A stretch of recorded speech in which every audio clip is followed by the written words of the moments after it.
Hello lovelies! Welcome back to my channel. In this video, I'm gonna share a secret of how to use iOS fonts and emoji together. So without wasting more time, let's get into this video. But first of all, shout out to some comments.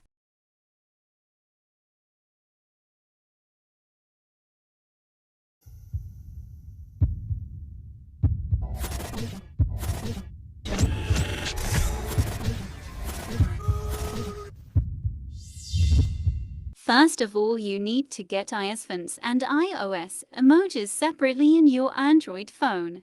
I have already made a separate video on both the topic, so you can check out both the video and their link is in description. First of all, you need to open Instagram Instander and then log in to your account and then go to Story option. Here are some iOS fonts.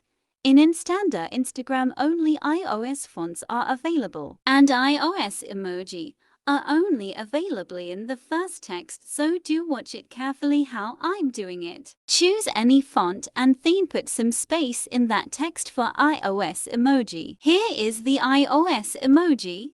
Reminder: don't forget to give space where I have to put emoji, and only in the first text iOS emojis are available and baki sa text mean Android emoji aiga. So dono emoji ka mazale sagt hoyos ka v or Android ka v. Thank you for watching this video. Hope you find this video helpful. If you find this video helpful, then do like, share to my video, and also don't forget to subscribe to my channel for more interesting videos. And also don't forget to comment, as I love to post your comments in my video.